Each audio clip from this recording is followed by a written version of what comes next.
Aussi un rapport de l'imam Ibn al-Mubarak rahimahullah أنه قال لا أعلم بعد النبوة درجة أفضل من بث العلم.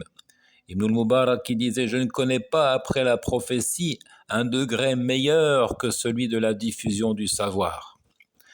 وقال الإمام الأوزاعي رحمه الله إذا جهر أهل البدع ببدعهم وكثرت دعوتهم ودعاتهم إليها فنشر العلم حياة والبلاغ عن رسول الله صلى الله عليه وسلم رحمة يعتصم بها عن كل مصر ملحد.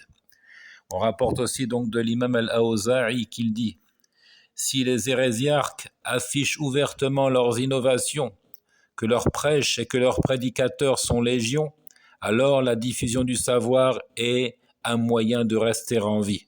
Ou encore, c'est une bouffée d'oxygène qui permet aux gens de vivre, c'est-à-dire de vivre leur foi, de vivre le véritable islam.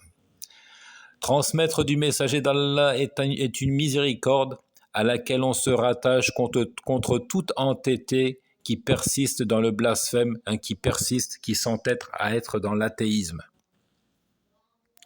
Donc diffusons la connaissance pour résister aux tentations, pour résister aux innovations, pour résister à tous les courants hostiles qui luttent contre la religion d'Allah.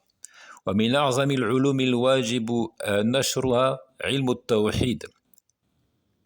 Et parmi les plus grandioses sciences dont la diffusion constitue un devoir, évidemment, il y a celle du monothéisme pur, celle qui est en lien avec le culte pur rendu à Allah Azza wa Jal.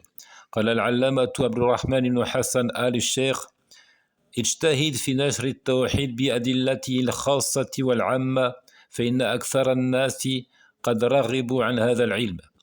On a transmis donc de Abdurrahman ibn Hassan al-Sheikh qu'il dit dans Al-Matlab al-Hamid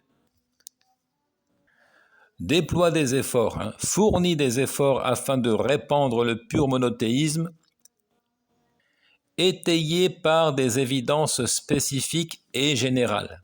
Diffuse la connaissance en lien avec Allah Azza wa Jal et le culte qui doit lui être rendu de manière exclusive, et ce, avec des preuves à l'appui. Mais il dit pas seulement des preuves générales, mais bien spécifiques. Pas seulement des généralités, mais il faut aussi entrer dans le détail. Il faut donner des précisions.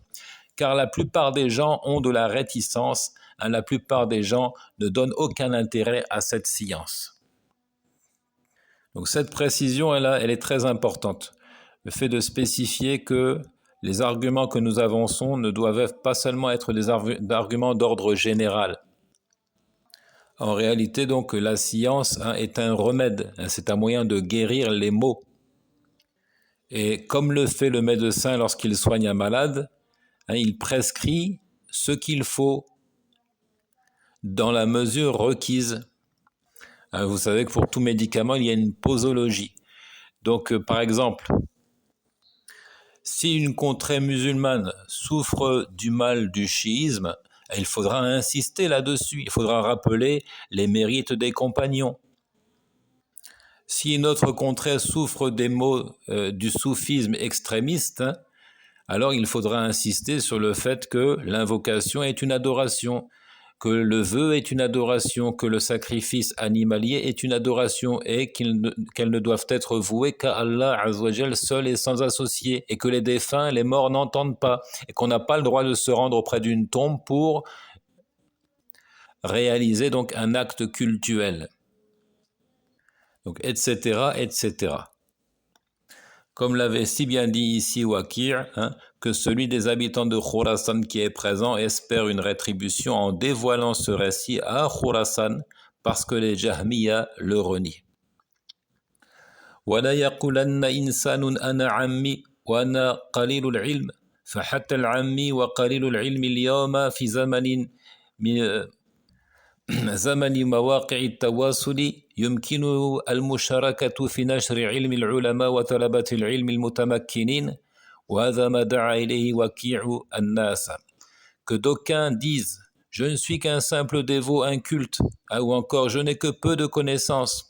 Aujourd'hui, à l'époque des réseaux sociaux, même le simple dévot et celui qui manque d'instruction peuvent participer à la diffusion du savoir des ulama, la diffusion du savoir des étudiants en théologie bien assis, et c'est ceux auxquels Waqi' a invité les gens. Donc même si tu ne te sens pas la force, la capacité de prêcher, rien ne t'empêche de partager la publication d'un érudit. وقد قرأت اليوم تقريرا فيه استبشار جماعة من الغربيين بتغيير المناهج في السعودية وحذف النصوص التي وصفوها بمعاداة السامية والمسيحية. هم لا يفهمون واقع مجتمعاتنا وأن الدين لا يؤخذ من المدارس فحسب. En ce jour, j'ai lu un rapport dans lequel un groupe d'occidentaux se réjouit de la modification des programmes scolaires en Arabie saoudite et de l'élimination de textes qu'ils jugent antisémites ou encore des textes qu'ils jugent contre le christianisme. Mais, dit-il, ils ne comprennent pas notre environnement et ils ne savent pas que la religion n'est pas uniquement inculquée dans les écoles. Donc ici, l'auteur de l'article parle à partir de la péninsule arabique, du Koweït en particulier. Ils ne comprennent pas, dit-il, notre société, notre environnement. Ils ne savent pas que la religion n'est pas uniquement inculquée dans les écoles. ولكن ينبغي أن لا نغفل نهائيا أن مثل هذه التغييرات تضع مسؤولية أكبر على من عنده علم أن ينشروه هذه المواضيع المهملة في مواقع التواصل وحلق العلم. Donc cependant, il ne faudrait absolument pas être inattentif au fait que ces changements soulèvent la question de la plus grande responsabilité pesant sur les gens instruits. Nous constatons avec amertume qu'il y a effectivement des changements jusque dans les programmes scolaires et même dans un pays que nous estimons grandement comme l'Arabie saoudite. Mais, dit-il, cela doit plutôt nous interpeller sur la responsabilité de ceux qui détiennent la connaissance et qui doivent désormais traiter de ces thèmes passés aux oubliettes, entre guillemets, dans les réseaux sociaux, qui doivent les aborder dans les réseaux sociaux, dans les cercles d'enseignement comme dans les mosquées et autres. Alors, en d'autres termes, puisqu'on n'en parlera plus à l'école, eh bien nous allons en parler plus encore ailleurs. وفي مسند الإمام أحمد من حديث الصعب ابن جثامة بسند فيه انقطاع لا يخرج الدجال حتى يذهل الناس عن ذكره وحتى تترك الأئمة ذكره على المنابر. D'ailleurs, dans le Musnad de l'imam Ahmad, il y a le récit de As-Sa'b ibn Juthama, dont la chaîne est interrompue, mais dans lequel nous trouvons l'Antéchrist ne sortira pas jusqu'à ce que les gens oublient sa mention et jusqu'à ce que les imams cessent de l'évoquer sur la chair, jusqu'à ce que les imams cessent de parler de lui dans leurs sermons. Ad-Dajjal, l'Antéchrist, l'imposteur, qu'Allah nous préserve de sa tentation. وهكذا كل فتنة تقوى بقلة ذكرها والتحذير منها فالناس إن جهلوا الشر وقعوا فيه خصوصا إن جاءهم مزوقا بشعارات براقة واليوم هناك فئتان من الناس من الطيبين يضرون من حيث أنهم يريدون النفع. Donc c'est ainsi pour toute tentation qui grandit et qui se renforce si elle est peu évoquée. Si on ne prend pas la peine de mettre en garde contre elle, elle gagne en intensité, elle gagne en force. S'ils ignorent le mal, les gens y sombrent, surtout s'il est spécieux et livré sous des slogans reluisants. L'ignorance est un mal. Si les gens sont ignorants, ils finissent par sombrer dans toutes sortes de tentations qu'ils ignorent donc. Surtout si ces tentations se présentent de manière séduisante, sous des slogans reluisants. Et ce, donc, le compagnon Hudhayfa ibn al-Yaman l'avait bien compris. Et il disait كان الناس يسألون رسول الله صلى الله عليه وسلم عن الخير وكنت أسأله عن الشر مخافة أن يدركني وفي رواية مخافة أن أقع فيه. Hudhayfa disait, les gens interrogeaient le messager d'Allah alayhi salatu wasallam au sujet du bien.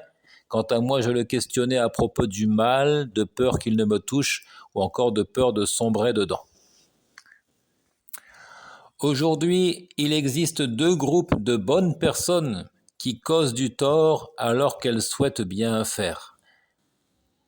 Il existe deux groupes d'individus qui cherchent à bien faire mais qui causent nuisance, donc par inadvertance. De qui s'agit-il?